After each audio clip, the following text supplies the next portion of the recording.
সবাইকে জানাই আন্তরিক ধন্যবাদ। দর্শক, আমি এখন পুরান ঢাকার চকবাজারে আছি। এই শবে বরাতের রাত্রে সারা রাত মানুষ এখানে চলাফেরা করবে, কেনাকাটা করবে, খাবে, নামাজ পড়বে, তো কবরস্থানে যাবে, মুরব্বীদের জন্য দোয়া করবে। তো দর্শক, আমি আছি আজকে সারা রাত আপনাদের সাথে, আমার সাথে থাকুন।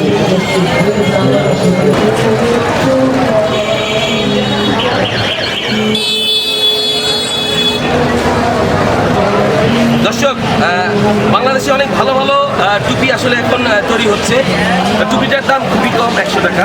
আসলে টুপিটার যে কারুকাজগুলো আমরা দেখছি খুবই সুন্দর। টুপিটা চকবাজারে আসছি, পুরান ঢাকায় সমাবেশ রাতে আজকে আসলে আমার সাথে সবাই আছে, আমার ঢাকার মানুষ সবাই আছে। দর্শক, টুপিটা বোধহয় আমাকে ভালো লাগছে, ভালো লাগছে ভাই।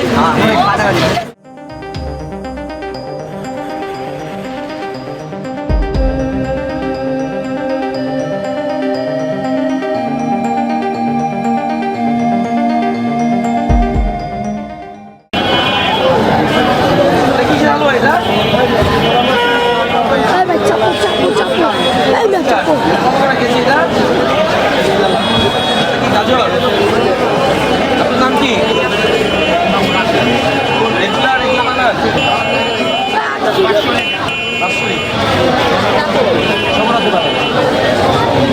দর্শক, এটা হচ্ছে আমার পুরান ঢাকা। আই লাভ পুরান ঢাকা। পুরান ঢাকায় এই যে এখানে যে একটা হালুয়া দেখছেন, এই হালুয়াটা বছরে একবারই বানানো হয়। তো এই হালুয়াটার কেজি হচ্ছে 300 টাকা। আর এই রুটি কত করে কেজি? রুটি 350, 150। দর্শক, পুরান ঢাকা আসলে আপনারা সবসময় পুরান ঢাকা আসবেন। আইসা এই যে খাবারটা দেখছেন বছরে একবারই পাওয়া যায়, ঠিক আছে? বছরে একবারই পাওয়া যাবে। তো এখানে আরেকটা হালুয়া আছে, এই হালুয়াটা আমি দেখাই দিচ্ছি।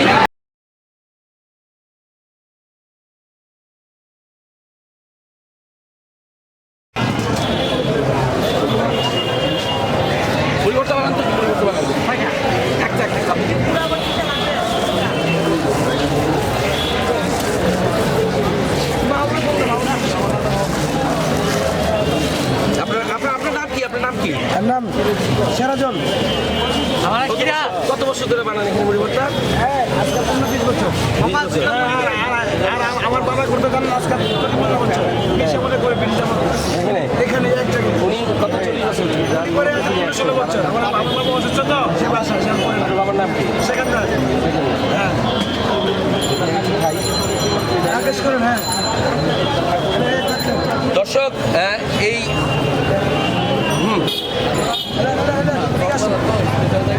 এই মুড়ি ভর্তার একটা ঐতিহ্য আছে, ব্রিটিশ পিরিয়ড থেকে করে। ওনার বাবার নাম কি? সেকেন্দার ছিল। উনি অসুস্থ, এখন করতেছেন আমাদের সিরাজুল আঙ্কেল, 16 বছর ধরে করতেছে। তো আসলে আমিও পুরান ঢাকার ছেলে। কিছু মিলে মুড়ি ভর্তার একটা ট্র্যাডিশন আছে পুরান ঢাকার। এই মুড়ি ভর্তার এই টেস্টটা খেতে হলে অবশ্যই পুরান ঢাকা আসতে হবে। পুরান ঢাকা ছাড়া চকবাজার। আমি এখন চকবাজার, আজকে সবে বড় রাত। আমাদের পুরান ঢাকার একটা ট্র্যাডিশন আছে, হালুয়া রুটি বানাচ্ছে। এখানে প্রচুর রুটি পাওয়া যাচ্ছে, হালুয়া, ভালো ভালো হালুয়া। চকবাজারের যে খাবারের যে সুনামটা আছে সেটা আসলে আমি আজকে আসছি আপনাদের সবাই ঘুরে ঘুরে দেখাবো, খাবো। আপনারা সবাই আমার সাথে থাকবেন। তো এই মুড়ি ভর্তাটা একটু ডিফারেন্ট টেস্ট, ঝাল, কিন্তু খারাপ লাগছে না দর্শক। তো দর্শক, আমরা আরেকটা দোকানে যাচ্ছি, মুড়ি ভর্তা শেষ করে আরেকটা দোকানে হালুয়া খাবো। এটা কত করে কেজি? এটা ধরবো 300 টাকা কেজি। আচ্ছা, এটার ভিতরে কি কি আছে? চোদ্দপ্পা আছে, কাশিম সোল্ড আছে। আচ্ছা, আর এটা আপনি কত বছর ধরে এটা ব্যবসা করতেছেন? আমি তো করছি না, আমার বাবা করে গেছে 200 বছর আগে। 200 বছর আগে? এটা আমার বাবা করছিল। নাম কি ছিল আপনার? হ্যাঁ, আপনার আব্বার নাম? মদন। আচ্ছা দর্শক, 200 বছর আগের ট্রেডিশন, ওনার বাবা ব্যবসাটা করতেন, উনিও করছেন। আমি পুরান ঢাকার এই যে বিষয়গুলো আছে, এটা আসলে নিউ টাউনে কখনোই পাবেন না। তো দর্শক, এই পুরান ঢাকার খাবার খেতে হলে অবশ্যই চকবাজারের এই রমন ভাইয়ের দোকানে আসতে হবে। তো দর্শক, আমি আবার আরেকটা দোকানে যাচ্ছি। এই একটা দেখালাম, এখন আমি হালুয়ার দোকানে যাব। ওকে দর্শক, আপনারা আমার সাথে থাকুন।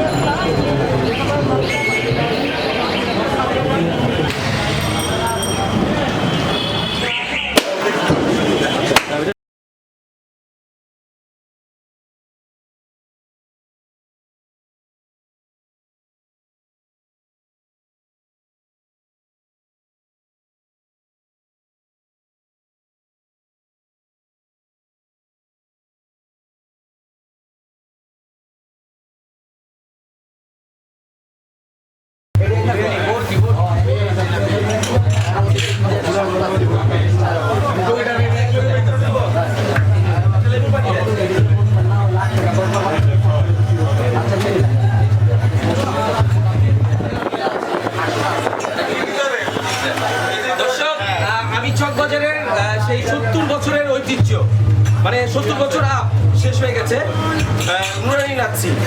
এটা আসলে আমি আমার বাবার সাথে ছোটবেলায় এসে খাইতাম, যখন ওই দোতলায় বসে খাবার একটা ব্যবস্থা ছিল, তখন এই যে স্ট্রোটা দিত মোমের এই স্ট্রো ছিল। তো 70 বছর শেষ। ভাই আপনাদের কাছে আসলে লাচ্ছিটা কেমন লাগতেছে? সবাই কি করে ঢাকা?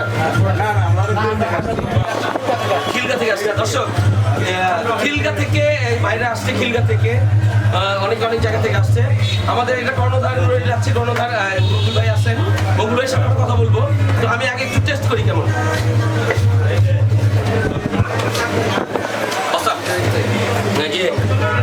এই যে লাচ্ছির বা এই যে দইয়ের যে একটা ব্যাপার আছে, এটা আসলে না খেলে, আপনারা এখানে এসে না খেলে আসলে বুঝবেন না। চকবাজারের লাচ্ছি 70 বছরের এই ঐতিহ্য তারা সেম ভাবে ধরে রাখার চেষ্টা করছে। লেবুর পানি, সেই দুইটা জিনিসের দুইটা স্বাদ। তো দর্শক, আমরা এখন এই নুরানি লাচ্ছির কর্ণধার বকুল ভাইয়ের সাথে কিছু কথা বলবো, তারপর হচ্ছে আমরা খাবো। ভাই আপনারা খান, তাহলে আমি কথা বলি। হ্যাঁ জি, আসসালামু আলাইকুম। ভালো আছেন আপনি? আচ্ছা, এই যে এটা আপনার আগে কে ছিল দোকানে, কে বসতো? দাদা ছিল, তারপরে বাবা, তারপরে আপনি। তো এই যে প্রতিদিন কটার সময় দোকানটা খোলা হয়? 1:30 বন্ধ করে কয়টায়? দর্শক, প্রতিদিন ভোর 7টার সময় দোকানটা খোলা হয়, রাত্রে 11টা পর্যন্ত খোলা থাকে। বকুল ভাই, ওনার দাদা এই ব্যবসার সাথে জড়িত ছিল, তারপরে ওনার বাবা, তারপরে হচ্ছে উনি। এটা হচ্ছে ব্যবসায়িক পরম্পরা।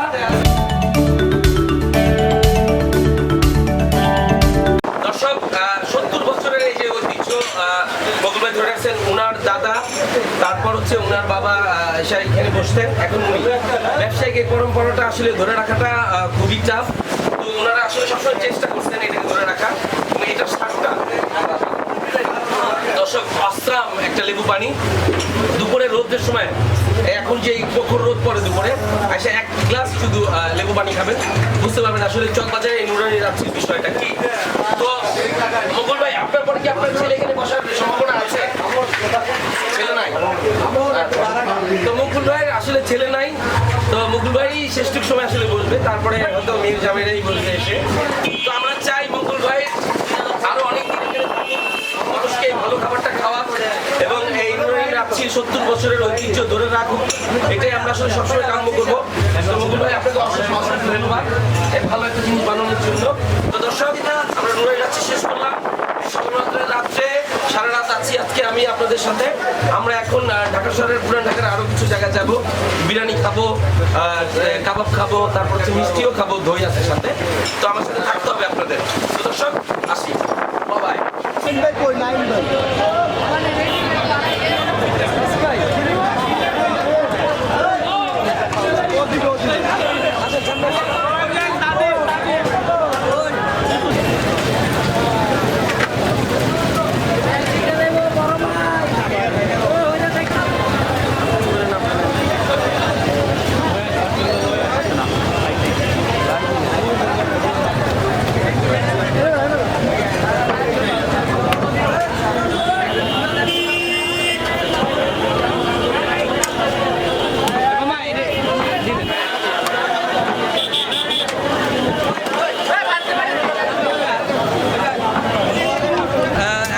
হাতগড়িতে প্রায় রাত্রের 2:30।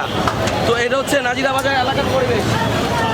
আচ্ছা, সহরাত্রে দেখেন নাজিরা বাজারের আচ্ছা, বিসমিল্লাহ কাবাব নাজিরা বাজারের খুবই পুরান ঢাকার খুবই নাম করা একটা কাবাবের দোকান।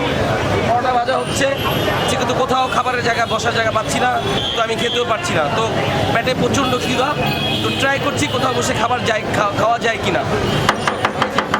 পরোটা হচ্ছে, কিন্তু খাবারের জায়গা খুঁজে পাচ্ছি না। দর্শক, নাজিরা বাজারের এই দৃশ্য দেখেন, এখন দেখলে মনে হবে সন্ধ্যা 6টা থেকে 6:30 বাজে না, আসলে রাত্রে প্রায় দ্বিপ্রহর শেষ, মানে 2:30টার উপরে, 3টা, কিছুক্ষণ পরে, ঘন্টা দেড়েক পরে হয়তো ফজরের আজান দিবে।